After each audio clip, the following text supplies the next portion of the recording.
අපි දන්නවා අපේ රට දූපතක් වීම හේතු කොටගෙනම අපේ රටට COVID-19 වෛරසය ඇතුල් වීම වැළැක්වීම සඳහා ඕනෑවටත් වඩා වැඩියෙන් ඉඩකඩ තිබුණා. මොකද මේකේ වාහකයා මිනිස් සිරුර. එනිසා මේ වෛරසය ලංකාවෙන් ආරම්භ වූ එකක් නොවන නිසා විදේශයෙන් ආරම්භ වූ එකක් නිසාමත් අපේ රටට මෙම වෛරසය ඇතුළත් වීම සඳහා තිබුණේ එක්ක ගුවන් තොටුපොළ එක්ක වරාය. ගුවන් තොටුපොළ ඒ වෙනකොටත් සාමාන්‍ය දෛනිකව ගුවන් ගමන් 96ක් පමණ සිදු වුණත් ඒ වෙනකොටත් ඒක ගුවන් ගමන් 40 දක්වා සීමා වෙලා තිබුණා. එන ගුවන් යානාවල ප්‍රමාණයත් හරි අඩකට වඩා අඩු වෙලා තිබුණා. ඒ නිසා ලංකාවට ඇතුළත් වෙන අය නිවැරදි පරීක්ෂණ ක්‍රියාවලියක් හා නිරෝධායන ක්‍රියාවලියක් ආරම්භ කරන්නම් අපේ රටට මෙම වෛරසය ඇතුළත් වීම වළක්වා ගැනීමේ හැකියාව තිබුණා. නමුත් ආණ්ඩුව විසින් ගත යුතු තීන්දුව తీරන ප්‍රමාද වීම හේතු කොටගෙන අපේ රටට මෙම වෛරසය ඇතුල් වුණා. වෛරසය ඇතුල් වුණාට පසුව ආණ්ඩුව පැත්තෙන් දිගින් දිගටම උත්සාහ කරේ තමන්ගේ බල උවමනාව වෙනුවෙන් මැතිවරණ පැවැත්වීම. අපි විශේෂයෙන්ම මැතිවරණ කොමිසම් සභාවට ස්තුතිවන්ත වෙන්න ඕනකම තිබෙනවා. අපේ රට මලමිනි වලින් පිරෙන රාජ්‍යයක් බවට පත්වීම වැළැක්වීමට මැතිවරණ කොමිසම සුවිශේෂී කාර්යභාරයක් ඉටු කරනු ලැබුවා. අනතුරුව අපේ රටේ සෞඛ්‍ය කාර්ය මණ්ඩලය අපි හිතනවා 1977න් පසුව පැවති සෑම පාලනයක්ම අපේ සෞඛ්‍ය රාජ්‍යාංශය දිය කර හරිමින් පෞද්ගලික අංශය කරේ විශ්වාසය තබමින් තමයි සෞඛ්‍ය අංශ අපේ රටේ වර්ධනය කරන්න පටන් ගත්තේ. නමුත් මෙම COVID-19 වසංගතයේ මර්ධනය කිරීම සඳහා පාලනය කිරීම සඳහා සුවිශේෂී කාර්යභාරයක් අපේ රටේ රාජ්‍ය සෞඛ්‍ය අංශ විසින් ඉටු කරනු ලැබුවා. ඔවුන්ගේ මැදිහත් වීම, ඔවුන්ගේ කැපකිරීම, ඔවුන්ගේ දැනුම, ඔවුන්ගේ අත්දැකීම් නොතිබෙන්න මෙම තත්ත්වයේ තවත් විශාල වර්ධනයක් දක්වා පත්විය හැකිව තිබුණා. ඒ වගේම පොලිසිය, හමුදාව ඇතුළු ආරක්ෂක අංශ සැලකිය යුතු ප්‍රසස්ත කාර්යභාරයක් මෙම තත්ත්වය මැඩ පැවැත්වීම සඳහා කටයුතු කරලා තිබුණා. ඒ වගේම පමාවී හෝ ආණ්ඩුව ගනු ලැබූ සමහර තීන්දුව తీරන මෙම තත්ත්වය මර්ධනය කිරීම සඳහා හිතකර වුණා. ඒ නිසා මා හිතන්නේ මේ අග පමණ වෙනකොට රට තුල සැලකිය යුතු ප්‍රමාණයකින් මේ පාලනය කිරීමේ හැකියාවක් අත්පත් කරගත්තා. නමුත් ආණ්ඩුව ඒ සැබවින්ම පාලනය කිරීමේ ස්වභාවයට එහා යන ලද අනියත විශ්වාසයක් සමාජය තුළ නිර්මාණය කරා. ඒ සමාජය තුළ නිර්මාණය කරන්න ප්‍රධාන හේතුව වුණේ ආණ්ඩුවට අවශ්‍ය වුණා මැතිවරණ පවත්වන්න.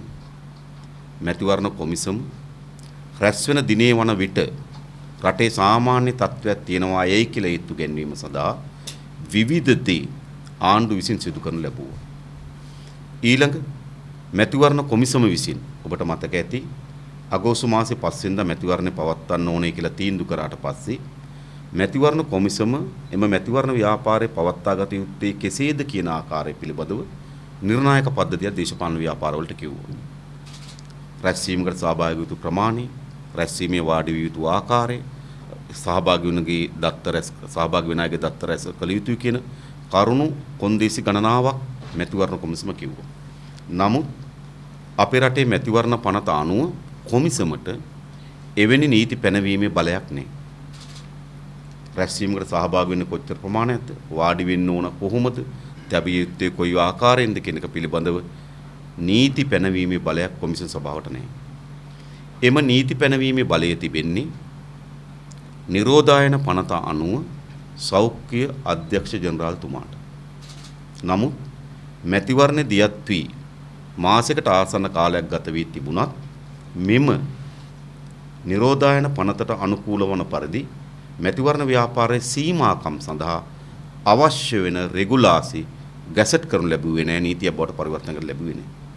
අපි හිතනවා මෙය සෞඛ්‍ය අංශයේ මගහැරීමක් නෙවෙයි, මෙය දේශපාලන අංශය විසින් හිතාමතාම අත්හැරීම. ඒ කියන්නේ ඔවුන්ගේ මුළු මැතිවරණ ව්‍යාපාරයම හැමදාම සකස් වී තිබෙන්නේ සාමාන්‍ය ජනතාව දැනුවත් කරන මැතිවරණ ව්‍යාපාරයකට වඩා තමන්ගේ පාක්ෂිකයන් කැඳව දහස් ගණන් වේදිකාවල පුරවා විවිධ ආකාරයේ පොඩි නාට්‍යයක් වගේ තමයි ඔවුන්ගේ මැතිවරණ ව්‍යාපාර. ඔබ දකින්නේ නැති නේද? ආදාළ නායකයා වේදිකාවට ගොඩ වෙන ආකාරය, ඊට පස්සේ යන සංගීතය, ඊට පස්සේ ඔසවන නෙළුම්මල්, ඊට පස්සේ ඔසවන අත, ඊට පස්සේ ජනතාවගේ ප්‍රීති ഘോഷා ඔල්ලුරසන්, එවැනි නාටකයක් තමයි ඔවුන්ගේ මැතිවරණ ව්‍යාපාරයේ ප්‍රධාන වෙන්නේ. සමහර නාලිකාවල මා දැකලා තිබෙනවා. ඒ රැස්වීමේ කරුණු වෙනුවට මේ සංදර්ශනය විනාඩි 3-4කට ආසන්න කාලයක් පෙන්නනවා ප්‍රවෘත්තිවලට. එනිසා මේ මැතිවරණ ව්‍යාපාරයේ සීමා කිරීම හේතු කොටගෙන වළක්වන්න බැරි විදිහටම ආණ්ඩුවට තමගේ සංදර්ශනාත්මක ප්‍රදර්ශනාත්මක මැතිවරණ ව්‍යාපාරය ඇකුළුණා. ඒ ගැසට් කරා නම් ඒට විශාල බාධාවක් ඇති වෙනවා. ඒ නිසා ආණ්ඩුව හිතාමතාම මෙම ගැසට් කිරීම අත්හැරියා. ඒ වගේම රට තුල සාමාන්‍ය තත්ත්වයක් නිර්මාණය වෙන බව තිබෙන තත්ත්වයටත් එහා යන ප්‍රවෘත්ති නිර්මාණය කරන්න පටන් ගත්තා. වැළඳෙන රෝගීන් ප්‍රමාණයට වඩා වැඩිපුර බර තබා වාර්තා කරන්න පටන් ගත්තා සුව වෙන රෝගීන් ප්‍රමාණය. රෝගීන් ප්‍රමාණය සුව වීම සිටපු එක ඇත්ත. හැබැයි වාර්තාවල ප්‍රධාන ස්ථානයක් බවට පත් කරගත්තා ඒ. ඒ වගේම කොවිඩ් වසංගතයේ පිළිබඳව අනතුරු වැඟවීම ජනතාවගේ අවධානය සියල්ල අත්හැරලා දැම්මා. මොකද මැතිවරණ ව්‍යාපාරයේ වුන්ට අර සංදර්ශනාත්මක මැතිවරණ ව්‍යාපාරය සඳහා අවශ්‍ය වටපිටාව නිර්මාණය කරගන්න. අනතුරු තමන්ගේ මැතිවරණ ව්‍යාපාරය සඳහා තමන්ගේ ඡායාරූපයවත් පාවිච්චි කරන්න එපා කියපු ජනාධිපතිවරයා කැන්වසින් ව්‍යාපාරයට යෙදෙන්න පටන් ගත්තා. මොකද ඒවා රැස්වීම නෙවෙයි, සාමාන්‍ය රැස්වීමක් නම් ඔහු කතාවක් කළ යුතුයි. මා දැක්කේ නැහැ ඔහු කිසිදු කතාවක් ආමන්ත්‍රණයක් කරන ඔහු සහභාගී වෙච්ච අවස්ථාවල. එනිසා ඔහු කැන්වසින් ව්‍යාපාරයේ යෙදුණා. ඒතර මෙවැනි කැන්වසින් ව්යාපාරයක් සංදර්ශනාත්මක ලෙස ගේන්න නම් ඔවුන්ට මෙම කොවිඩ් වසංගතයේ පිළිබඳ තියෙන අනතුරු අත්හැරිය යුතු තිබුණා. හැබැයි එහිදීත් අපි දැක්කව මා දැක්ක පසුගිය ජනාධිපතිවරයාත් අග්‍රාමාත්‍යවරයා සම්බන්ධ වෙච්ච රැස්වීම බලපුවාම ඔවුන් ජනාධිපතිවරයා මීටරේ දුරින් ඉන්නවා. ඔබ දැක්කනම් සෙනගාසන්නේ වැටක් ගහනවා. ඒ වැටට මීටර 2-3ක් දුරින් ලණුවක් අදිනවා. ඒ ලණුවෙන් මෙහා පැත්තේ ජනාධිපතිවරයා ගමන් කරනවා. ඒතර ජනාධිපතිවරයා ඇත්තටම මීටරේ දුර තමන්ගේ ඡන්ද ව්‍යාපාරවල සිඳමින් කටයුතු කරලා තිබෙනවා. හැබැයි ජනාධිපතිවරයා මීටරේ දුර හිටියට ඔහුගේ පාක්ෂිකයන් ඔහුට සහාය දක්වන ජනතාව සෙන්ටිමීටරයට පැක් කරලා තමයි ඒ රැස්වීම වල තිබුණේ. එතනුනුත් පෙන්눔 කරේ අන් කවරක් නෙවෙයි. නායකයන් මොනතරම් ප්‍රමාණයකට ආරක්ෂා වෙන්න බැර දරුවත් සමාජිකයන්ට කවරක් ඌවාට කමක් නැහැ කියන ප්‍රතිපත්තියක තමයි ආණ්ඩුව කටයුතු කරන්නේ. ඒ නිසා මේ සියල්ල මා දැක්ක දැන් ජයවර්ධනපුර විශ්වවිද්‍යාලයෙන් වාර්තාවක් අදහසක් ඉදිරිපත් කළා තිබෙනවා. මා දැක්ක මාධ්‍ය වාර්තා කළා තිබුණා. ඔවුන් විසින් පරීක්ෂණාගාර හරහා පොසිටිව් කියලා කියන දේ නෙගටිව් බවට පත් කරායයි කියන චෝදනාවක් ඔවුන් ඉදිරිපත් කළා. ඒක බරපතලයි. ඒ චෝදනාව ඉදිරිපත් කරන පමණක් නෙවෙයි ඔවුන් මෙතනින් එහා පරීක්ෂණ ක්‍රියාවලියට සම්බන්ධ වෙන්නේ නැහැ කියන ප්‍රකාශයක් සිදු කළා තිබෙන බව මා දැක්ක මාධ්‍ය වාර්තා කළා තිබුණා. එතකොට එයින් කියන්නේ මොකක්ද? ආණ්ඩුවට සාමාන්‍ය තත්වයක් නිර්මාණය වී තිබෙන බව රටට බලහත්කාර ලෙස හේතු ගැනීම වමනාවක් තිබුණා. ඒ අන් කවරක් සඳහා නෙවෙයි ඡන්දේ සඳහා. ඔබට මතක ඇති මැතිවරණ කොමිසමේ සභාපතිවරයාටත් මැතිවරණ කොමිසමටත් මෙම රැස්වීම් වල සීමාකම් පිළිබඳ නිර්ණායක ඉදිරිපත් කිරීම පිළිබඳ රාජපක්ෂලාගේ ඕනෑම වෙලාවක නේද? ඒගොල්ලෝ බුරා පයින්ද කිපම් බුරා පයින් කට්ටිය. ඔවුන් නේද? ඔවුන් වෙනුවෙන් ඕනෑම වර්ගයේ ප්‍රකාශයක් කරනකොට ප්‍රකාශ කරන්න සූදානම් කට්ටිය. මැතිවරණ කොමිසමේ සභාපතිවරත් කොමිසමත් ඉලක්ක කරගෙන ඔවුන්ගේ කුමන්ත්‍රණයක් මේ රැස්වීම අවලංගු කිරීම මෙවැනි ප්‍රධාන රැස්වීම් වල ඉඩකඩ ලබා දීම ඔවුන්ගේ දේශපාලන ව්‍යාපෘතියේ කොටසක් වෙන චෝදනාවක් මැතිවරණ කොමිසමට තෙල්ල කරමින් තිබුණා. ඒ නිසා ආණ්ඩුවට සාමකාමී තත්වයක් ඇති වුණා යයි කියා නේ පාලිත තත්වයක් නිර්මාණය වුණා යයි කියලා බොරු මතයක් නිර්මාණය කරන්න උත්සාහ කරා. ඒ මතයේ විසින් සිදු වුණ දේ තමයි සියලු ජනතාවන්ගේ කොවිඩ් වෛරසය පිළිබඳ තිබුණු බිය ඒ පිළිබඳ තිබුණු අවධානය මුළුමනින්ම අත්හැරෙන්න පටන් ගත්තා. රටේ නායකයා සහභාගී වෙන රැස්වීම ඔහු මීටරින් හිටියත් ජනතාව සෙන්ටිමීටරයට කොටු කරලා තිබෙනවා. ඒ ජනතාවට ඒත්තු වෙන දේ තමයි එහෙනම් මේ පිළිබඳව නේද සැකයක් තවදුරටත් නැති බව. ඒ අනුව තමයි දැන් මේ ප්‍රශ්නේ මතුවී තිබෙන්නේ. විශේෂයෙන් මේ ප්‍රශ්නේ මතුවී තිබෙන්නේ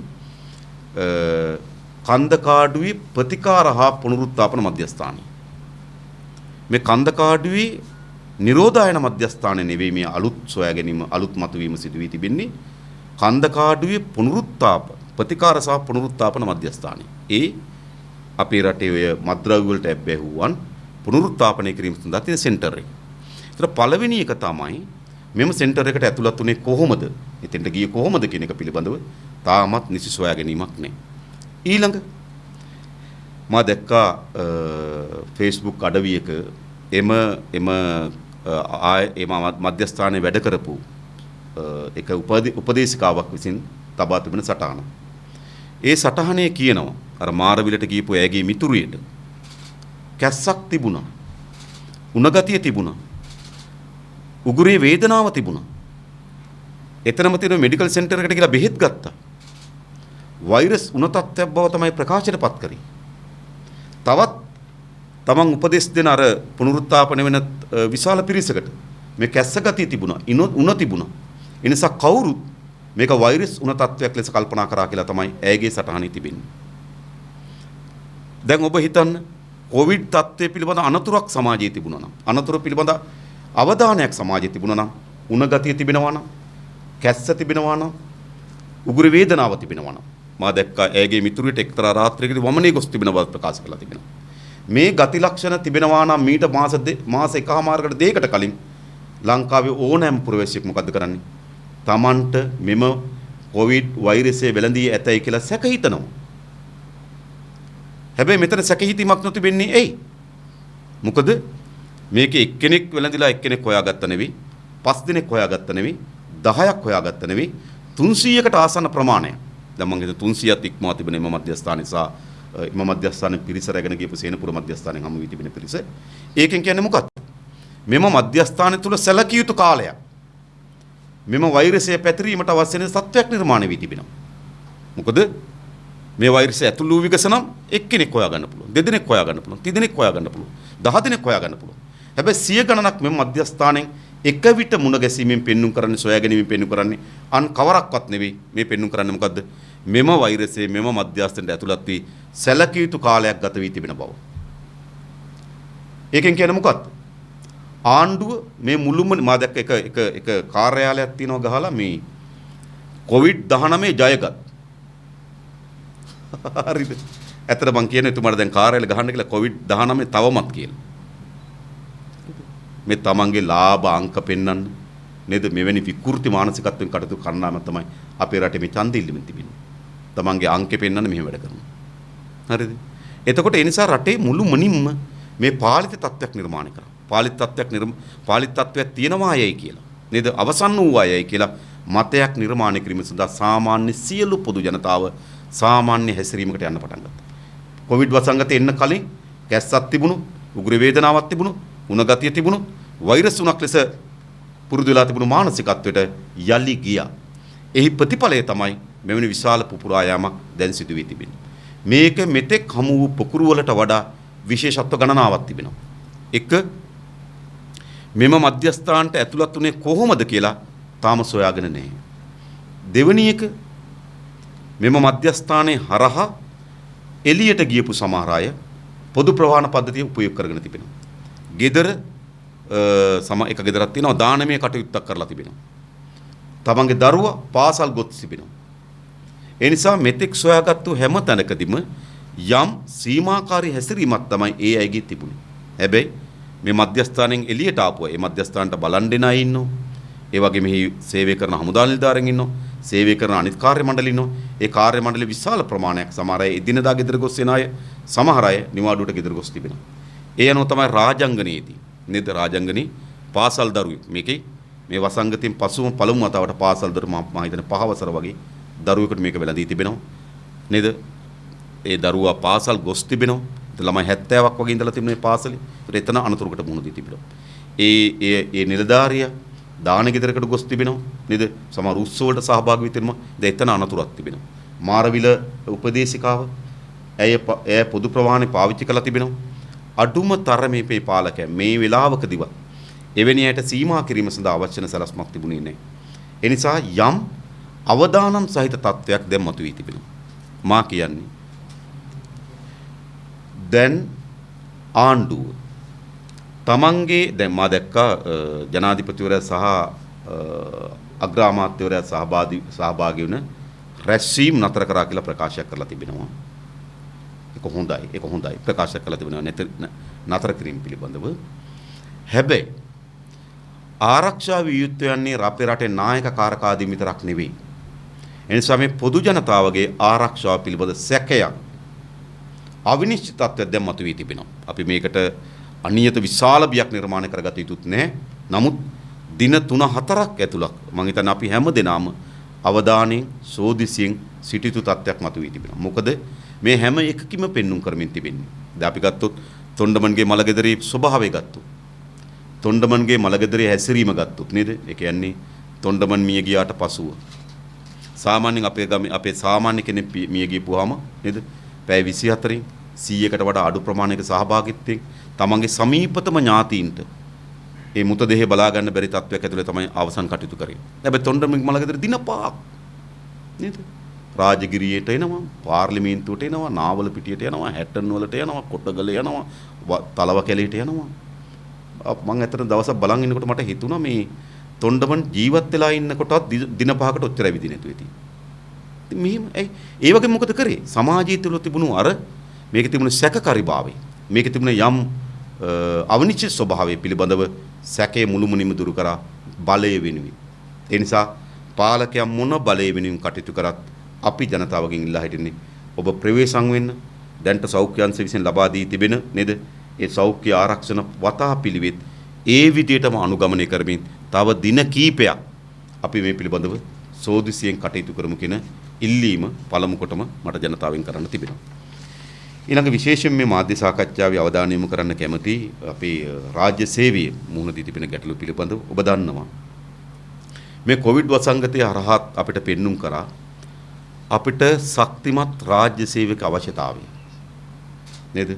විශාල ගොඩනැගිලිවල රෝහල් හැදිලා තිබුණත් විශාල අයකිරීම සහිත රෝහල් පද්ධතියක් පෞද්ගලික අංශයේ ගොඩනැගිලා තිබුණත් එක කොවිඩ් රෝගියෙක් එම රෝහලකට බාරගත්තේ නැහැ. සමහර රෝගක එක පරීක්ෂණයක් සිදු කරේ නැහැ. එනිසා අවසානයේදී මෙවැනි වෛරසයක මුළු බර රාජ්‍ය අංශයේ සෞඛ්‍ය වෙත තමයි පැවරී තිබුණේ.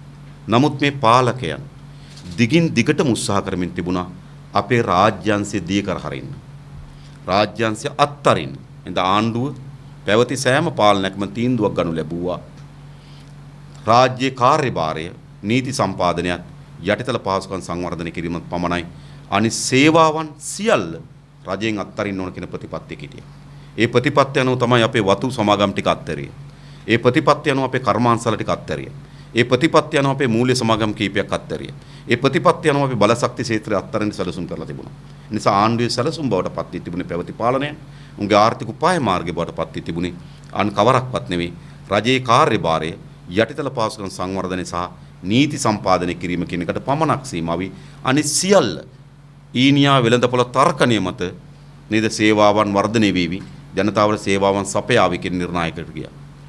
ඒ 1978 ඉඳන් පටන් ගත්ත මේ ගමන විසින් අද සිදු වී තිබෙන්නේ තමයි අපේ රාජ්‍ය සේවයේ විශාල වියවුල් ගණනාවක් නිර්මාණය වෙලා තිබෙනවා. ඒ ප්‍රධානතම දිගුවක් හැටියට තමයි රනිල් වික්‍රමසිංහගේ පාලනය. 2016 ජනවාරි මාසයේ 1 වෙනිදා ඉඳන් රාජ්‍ය සේවයට බඳවා ගන්නා අයගේ විශ්‍රාම වැටුප අහෝසි කිරීම සඳහා තීරණයක් ගන්න ලැබුවා. දැන් මා ගාව තිබෙනවා. මේ තියෙන්නේ ඒ 2016 ජනවාරි මාසයේ 1 වෙනිදාට පෙර දෙන ලද පත්වීම් ලිපියක්. ඒ පත්වීම් ලිපිය කියන්නේ මෙම තනතුරු ස්ථීරය විශ්‍රාම වැටුප් සහිතය තවද ඔබේ පත්වීම එක් වර්ෂයක පුහුණු කාලයකින් යුක්ත වේ. ඒ කියන්නේ යාට පත්වීමට දෙනකොට දෙන ඔබගේ පත්වීම ස්ථීරයි විශ්‍රාමිකයි ඔබට අවුරුද්දක පුහුණු කාලයකට යටත් වේ. 2015 ජනවාරි මාසයේ 2016 ජනවාරි මාසයේ 1 වෙනිදා ඉඳන් දින පත්වීම් ලිපියක් මා ගාව තිබෙනවා. මෙහි තියෙන මොකද්ද? මෙම තනතුරු ස්ථීරය. එතකොදුවත් ඔබ වර්ෂ 3ක පරිවාස කාලයකට යටත් විය යුතුයි. උත්තරයි. විශ්‍රාම වැටුපක් හිමි බව දැන් පත්වීම් ප්‍රදාන පත්‍රයේ සඳහන් වෙන්නේ නැහැ. ඒ නිසා 2016 ජනවාරි මාසයේ 1 වෙනිදා ඉඳන් අපේ රාජ්‍ය සේවයට බඳවා ගන්න අයගේ විශ්‍රාම වැටුප අහෝසි කරලා තිබෙනවා. ඒකට වෙන යෝජනා ක්‍රමයක් හදනවා කියලා කිව්වා. ඒ වෙන යෝජනා ක්‍රමයක් පිළිබඳ සාකච්ඡාවක් නීතියක් තාම සම්පාදනය වෙලා නැහැ. තාම මේ ගැටලුවක් බවට පත් වෙලා නැත්තේ. මේ අවුරුදු 4ක කාලය තුල බඳවාගත්ත කිසිවෙක් තාම විශ්‍රාම යන වයසට ලං වෙලා නැහැ. ඒකයි මේ ප්‍රශ්නේ. ඒ නිසා මේන් කරේ මුකුත් නෙවෙයි රාජ්‍යාංශ දුර්වල කිරීම සඳහා එක්සත් ජාතික පක්ෂ ආර්ථික පිළිවෙතේම එක කොටසක් තමයි මේ ගියේ. ඊළඟ ඔබ දන්නවා රාජ්‍ය සේවකයන්ගේ වැටුප් වර්ධකයක් සිදු වුණා. ඒ වැටුප් වර්ෂයෙන් වර්ෂ තමන්ගේ ස්ථිර වැටුපට ඇතුල් කරා. නමුත් 2016 ජනවාරි මාසයේ 1 වෙනිදා ඉඳන් 2020 ජනවාරි මාසයේ 1 වෙනිදා දක්වා විශ්‍රාම යන අයට තමන්ගේ ස්ථිර වැටුපේ යම් ගැටලුවක් මතුවී තිබුණා. ඒ නිසා ඒ විශ්‍රාම යන අයගේ විශ්‍රාම ප්‍රදාන පත්‍රය සඳහන් කරා. විශ්‍රාම යන අයට විශ්‍රාම ප්‍රදාන පත්‍රය. ඔහු විශ්‍රාම ගියේ 2016 ජනවාරි 1 සිට 2020 ජනවාරි 1 දක්වා කියන මාස අවුරුදු 4ක කාලය ඇතුළත නම් ඒ අවුරුදු කාලය ඇතුළත විශ්‍රාම යන කෙනාගේ විශ්‍රාම වැටුම් පතේ සඳහන් කරා ඔබ විශ්‍රාම යන අද දිනේට ඔබගේ වැටුප මේක.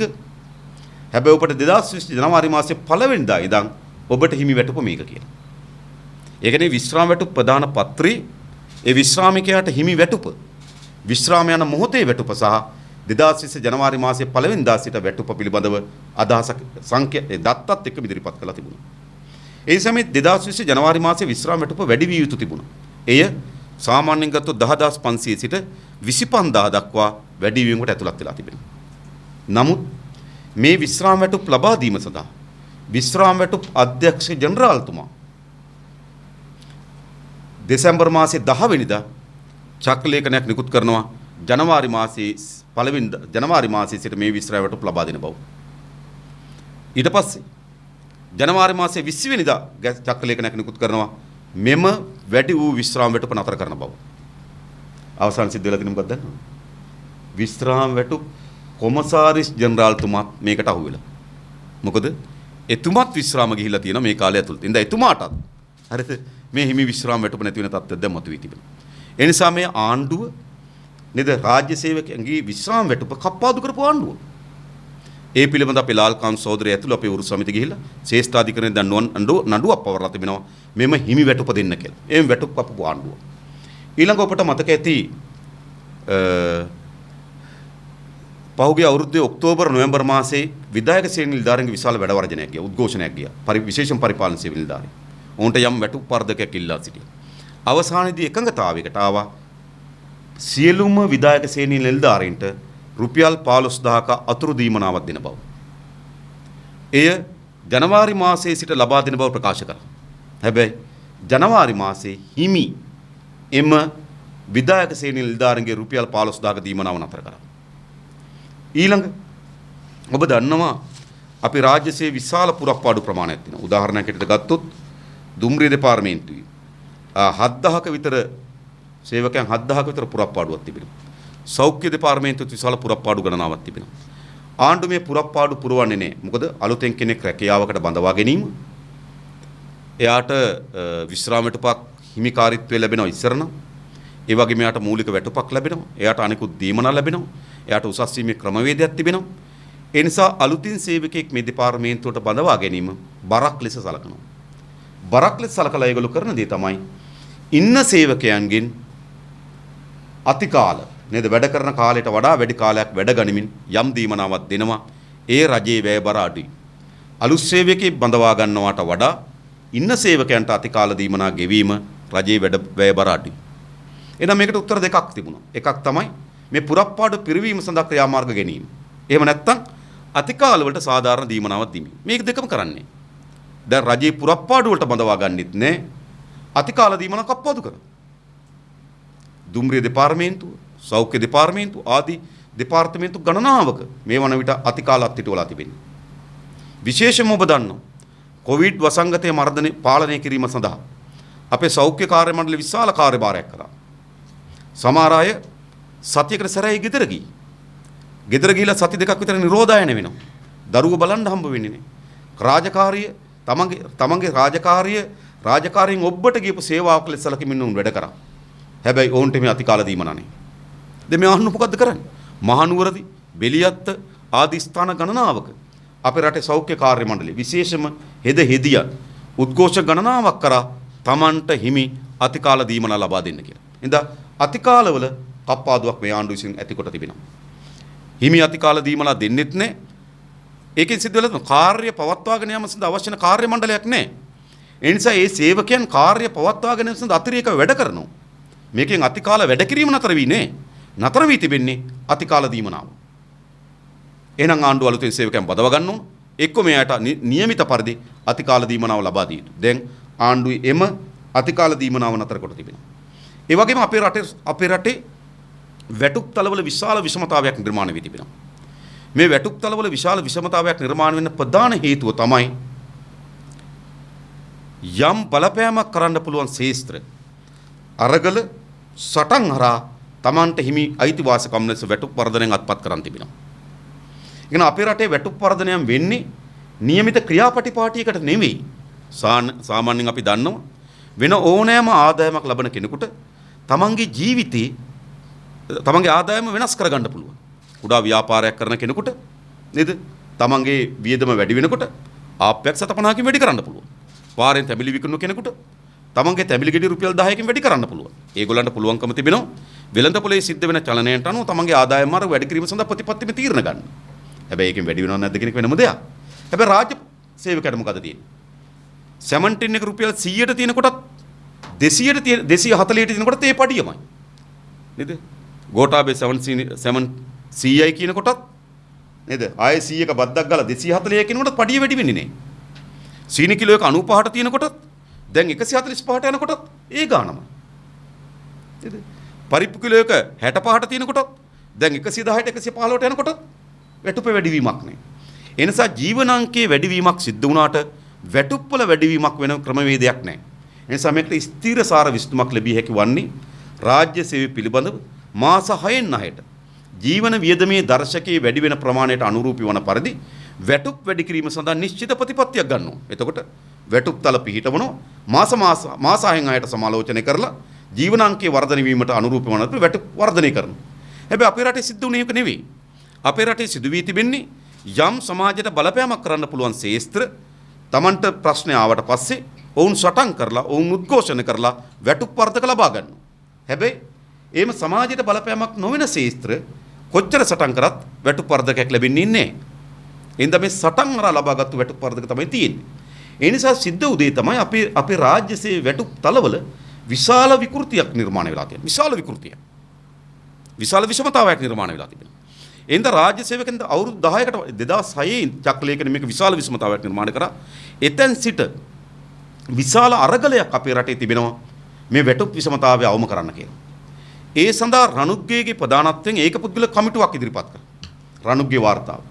ඒ රණුග්ගේ වාර්තාවෙන් අපේ රාජ්‍ය සේවී වැටුප් විෂමතාව ඉවත් කිරීම සඳහා අවශ්‍ය නිර්දේශයන් සහිත වාර්තාවක් පහුගිය නොවැම්බර් මාසයේ ලබා දුන්නා.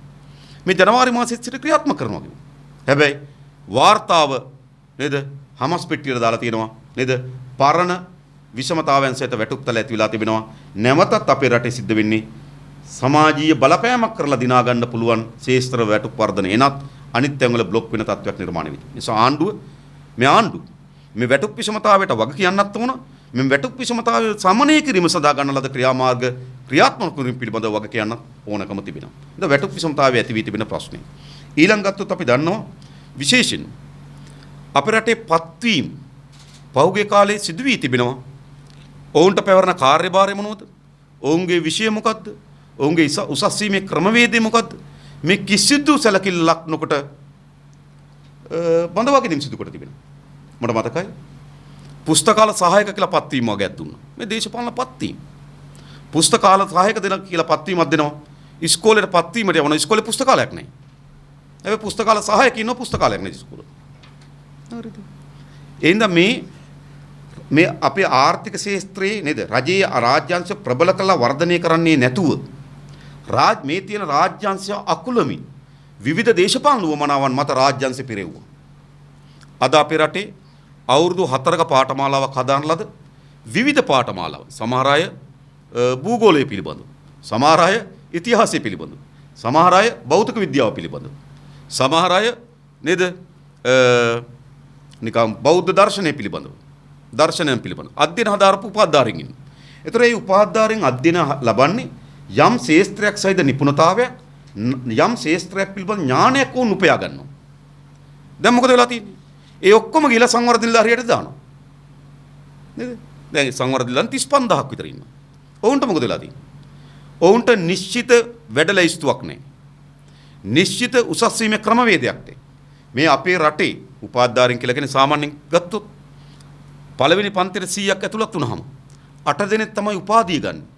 හැලිලා තේරිලා අන්තිමේට තේරෙන පෙරාපුර අත්තරම වගේ දරුවෝ ටික. ඕකනේ ඇත්ත. හැබැයි ඒ දරුවෝ උපාධිය අරගෙන එළියට ආපුවම තමන් ඉගෙන ගත්ත විෂය මොකද්ද?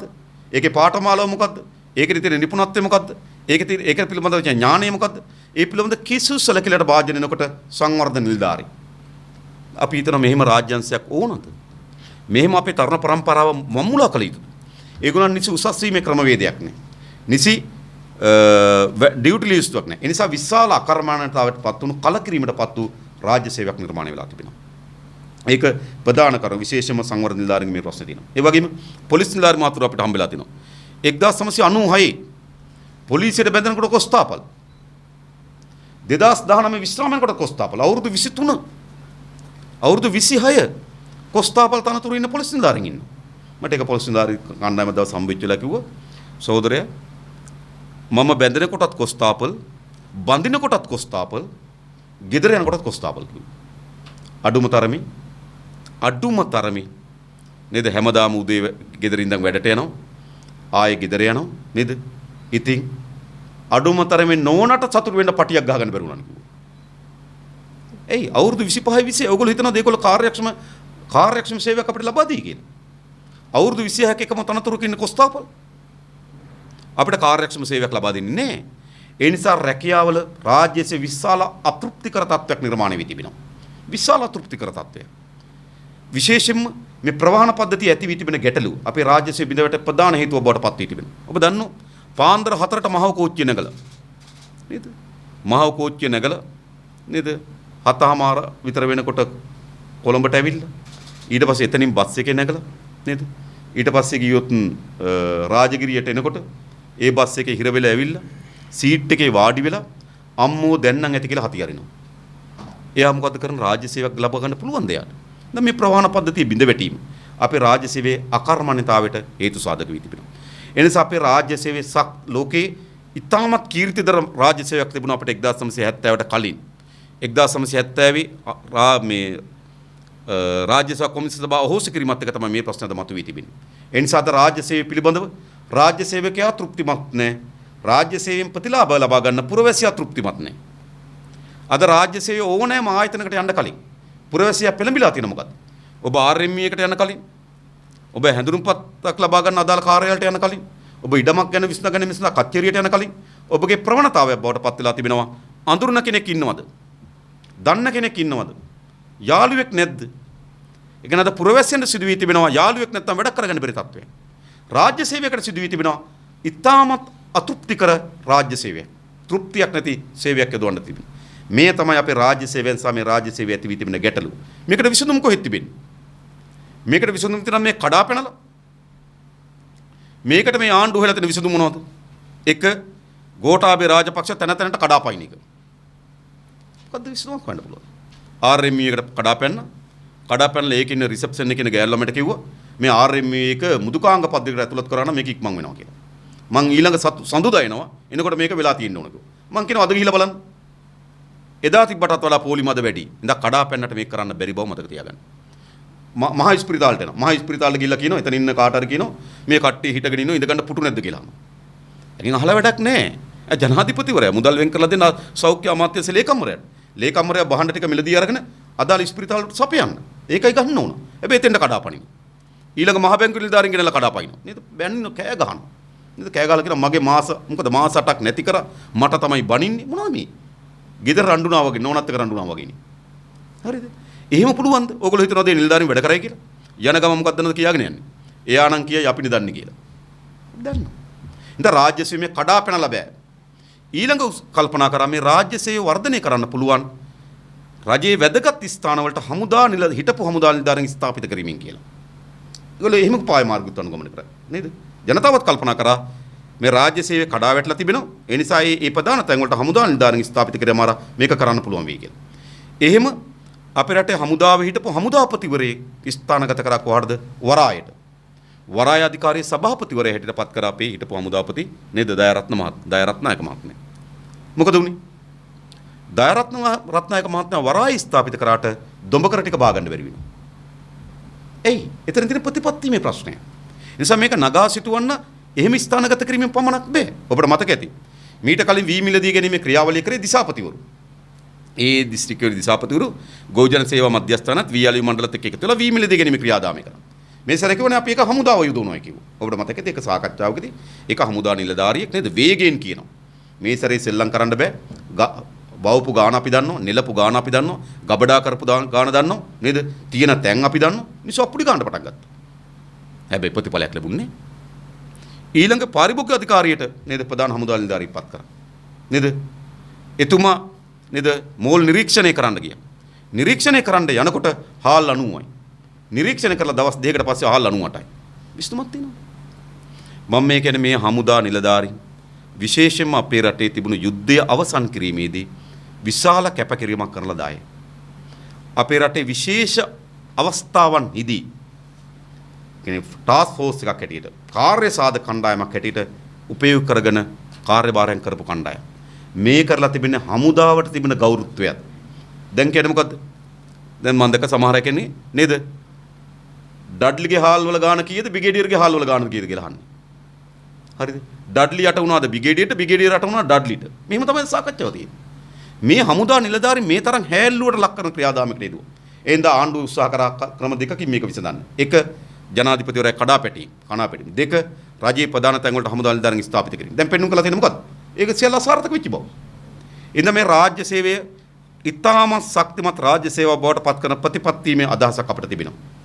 ඒ උසස් වීම වල ගැටලු, ඔවුන්ට පැවරෙන ඩියුටි ලැයිස්තු, ඔවුන්ගේ සේවාවට සරිලන වේතනය, තෘප්තිමත් ජීවිතයක් ගත කිරීම සඳහා සමත් වෙන වේතනය අපි දන්න සමහර අය. මම දන්න සමහර පොලිස් නිලධාරීන් උදේ පොලිසිය වැඩ කරලා හවස ගිහලා ත්‍රිවිල් එකක් කෙලවනවා. සමහර ගුරුවරු ඉස්කෝලේ වැඩ කරලා හවස ගිහලා ත්‍රිවිල් එක කෙලවනවා. රැය පැය 4-5 ත්‍රිවිල් එන. ඉතින් වේතනයක් තෘප්තිමත් ජීවිතයක් ගත කිරීම සඳහා වේතනයක් නැති රාජ්‍ය සේවයක් තිබෙනවා.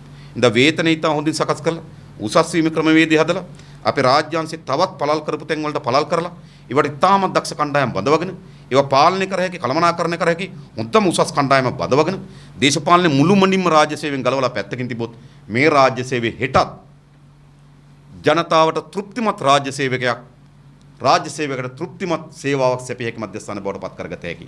ඒ නිසා මේ පක්ෂ දෙකම දශක ගණනාවක් තිස්සේ අපිට විනාශ කරන රාජ්‍ය සේවයක් නේද?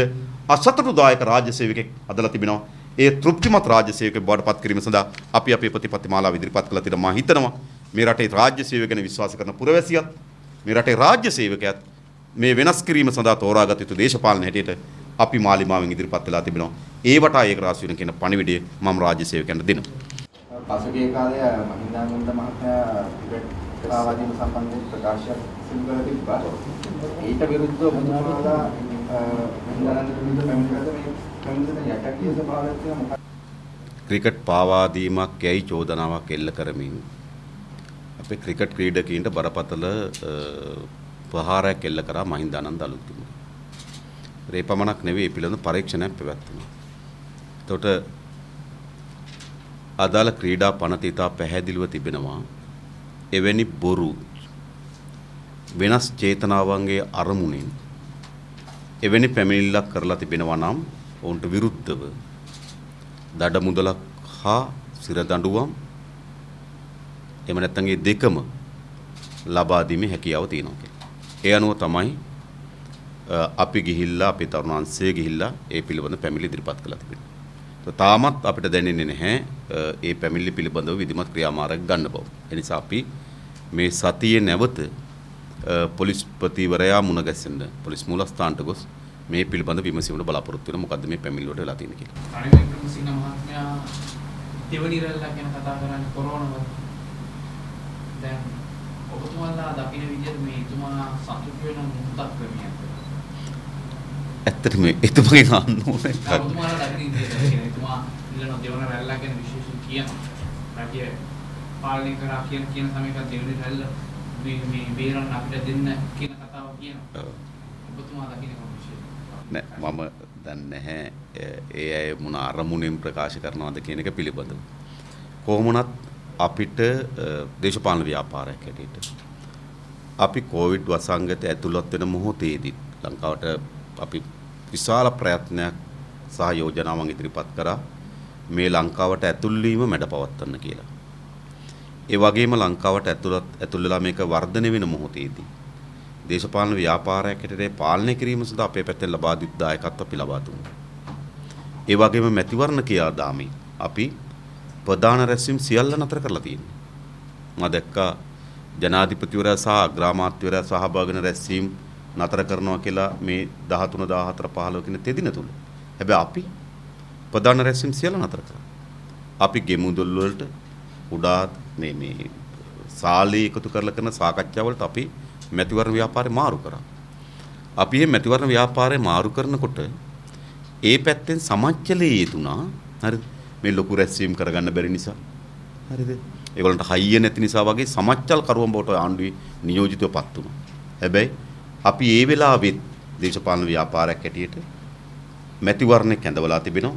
ඒ දේශපාලන පක්ෂයකට ගත්තොත් පක්ෂයකට තීරණාත්මක අවස්ථාවක්. එනිසා ඒ මැතිවරණ මුළුමනින්ම අත්හැරලා යන්න බෑ. නමුත් එහිදී තබාගත යුතු නිර්ණායකයන් සහ සීමාවන් ඇතුළේ තමයි අපි මැතිවරණ ව්‍යාපාරයේ යෙදෙන්නේ. ඉතින් ඒ නිසා අපිට කියන්න පුළුවන් අපගෙන. ඒ නිසා ඉතින් රනිල් වික්‍රමසිංහ මහත්මයා මේ පිළිබඳ අදහස් ඉදිරිපත් කරන්නේ සතුටින්ද දුකෙන්ද කෝපයෙන්ද කියන එක මම හිතන්නේ විමසා දැනගත යුත්තේ එතුමගෙන් කියලා මම හිතනවා. අවුරුදු 72ක් ඔබ රැවටු තිත්ත දේශපාලනයේ පරදා පාර්ලිමේන්තුව පිරිසිදු කරන්න. ඇත්ත මිනිස්සු වැඩි කරමු.